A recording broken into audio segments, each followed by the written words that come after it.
né? Da vida na Terra. Não hoje, mas no início, né? Então não é uma hipótese absurda que que isso tenha acontecido lá com os micro-organismos, né? Enfim, então é interessante de colocar esse ponto. Vamos ler rapidinho aqui o 46 e as que faltam, porque agora a gente tem como referência o que ele falou na Gênesis, né? Ainda há seres que nascem espontaneamente? Sim. Mas o germe primitivo já existia em estado latente. Sois todos os dias testemunhas desse fenômeno. Os tecidos do corpo humano e do corpo dos animais não encerram os germes de uma multidão de vermes que só esperam para desabrochar a fermentação pútrida que lhes é necessária à existência? É um mundo minúsculo que dormita e se cria. 47. A espécie humana se encontrava entre os elementos orgânicos contidos no globo terrestre? Sim, e veio a seu tempo. Foi o que se deu lugar a que dissesse que o homem se formou no limo da terra. Então, olha que interessante, se a gente pega o texto da Gênesis e vê como é que Kardec analisava essas respostas, nota que ele, por isso que ele tece considerações, né? Ele reflete em cima da resposta dizendo, olha, se a geração espontânea é no nível dos elementos mais simples, não dos mais complexos, então nota que ele está ajustando, ele está tornando a resposta mais racional. E aqui essa questão da 47, quando ele diz veio a seu tempo, nota que mesmo se eu quiser aqui no veio a seu tempo colocar a ideia da evolução, eu posso. Então, eu posso colocar tanto a ideia da geração espontânea como a ideia da teoria da evolução. E mostrar que, num certo sentido, elas não se contradizem. Que é como o Eric comentou antes, né? Porque para os seres mais simples, até hoje a ciência continua sem explicação de como é que eles surgiram. Houve uma evolução? Houve, mas como é que iniciou a evolução? Então, em vez de usar espontâneo, eles usam acaso, mas a ideia permanece. E Kardec já coloca, né? Como a gente leu, se for, é nos seres mais simples, que nos mais complexos houve evolução. O próprio homem, né? Aqui, ó, veio a seu tempo. As condições, os elementos que futuramente formariam um homem, elas se deram no seu primórdio, e aí as coisas foram evoluindo até surgir o homem, né? Mas como ele diz, por isso que eu tenho aquela ideia de que o homem veio do limo da terra, né? Porque todos os seres, eles vieram de uma matéria comum, que deu origem para tudo, né? A 48. Vamos ler a 48, já estamos quase, só para encerrar aqui. Poderemos conhecer a época do aparecimento do homem e dos outros seres vivos na Terra? Não. Todos os vossos cálculos são quiméricos. A gente tinha que ter alguém especialista no assunto para comentar, né? Quando houve um período da ciência em que não se conseguia fazer cálculos sobre muitas coisas que hoje já se consegue, né? Hoje consegue se calcular muitas coisas das eras, tanto da questão do espaço quanto da Terra, né? Mas no século XIX, certos meios de pesquisa do século XIX não eram possíveis, né? Não se tinha. Agora, a gente não para pensar se a resposta fosse dada diferente, né? Porque mesmo com a limitação da ciência da época, a gente não para pensar o seguinte: se os espíritos chegam a dizer que sim, tem uma maneira, qual que seria a natural pergunta posterior disso? Então, qual é o cálculo? Imagina, as pessoas iam começar a evocar os espíritos para desenvolver cálculos matemáticos para calcular o tempo das coisas. E nota, os espíritos não entram nisso.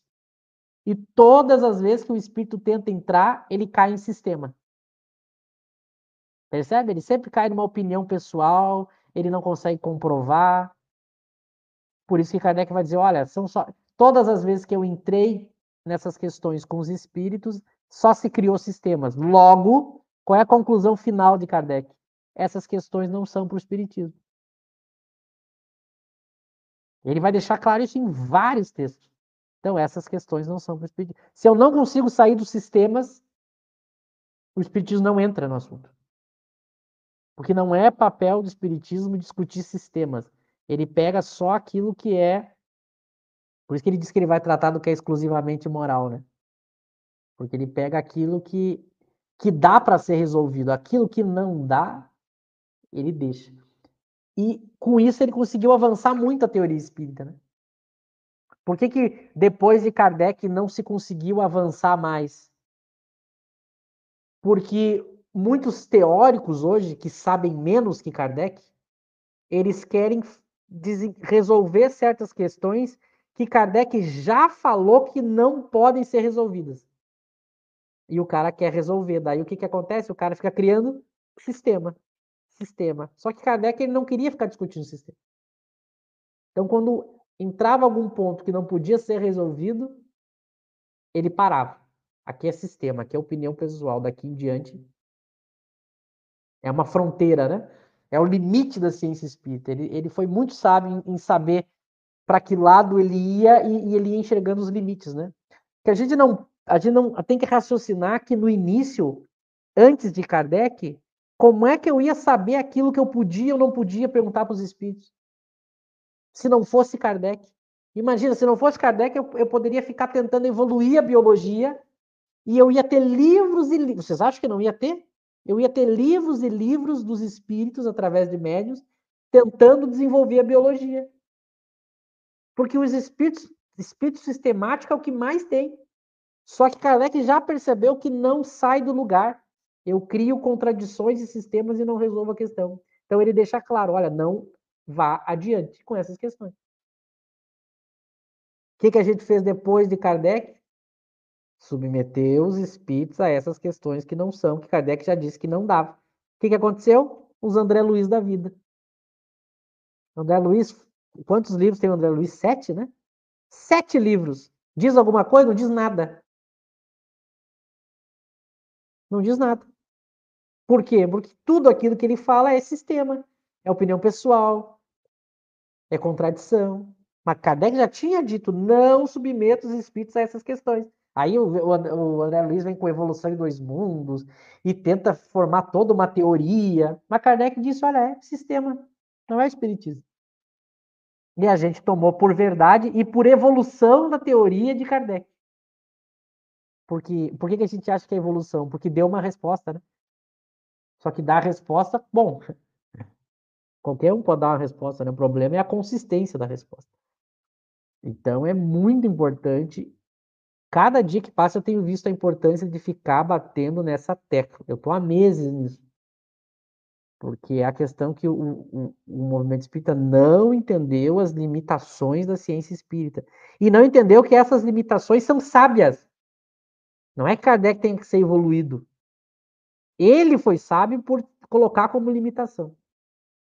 E as pessoas querem evoluir, mas daí elas evoluem. Eu dei um exemplo, só para finalizar a minha fala por hoje. Eu dei um exemplo no vídeo que eu gravei hoje, que eu vou lançar, eu acho que entre amanhã ou quinta. Eu dei um exemplo. Eu tenho um edifício de 4 andares, muito, muito bem sólido, muito bem construído, com uma ótima estrutura, com ótima qualidade. Vale a pena eu construir mais 4 andares de qualquer jeito e desabar tudo? Ou vale mais a pena eu ficar com os 4 andares que eu tenho? Eu tenho menos andares, mas os andares que eu tenho são sólidos, claros, bem feitos. Vale mais a pena a gente ficar só com 4 andares. Não adianta eu ficar construindo andar no edifício e daqui a pouco tudo desabar, porque é mal feito. É a mesma coisa a ciência de Kardec. As pessoas querem ficar evoluindo a teoria, mas elas evoluem de que jeito? Do jeito mal feito. Aí não vale, aí não tem valor. Então, essa é a importância de saber o lugar de cada coisa. Bom, da minha parte, eu quero agradecer a todos, agradecer ao Ô, Michel, vamos finalizar 49, vocês têm um tempinho? Eu não li a 49, vamos ler então. Pode ser, eu não tinha percebido. Pode colocar 49 aí que eu leio. Se o germe da espécie humana se encontrava entre os elementos orgânicos do globo, Por que não se forma espontaneamente homens como na origem dos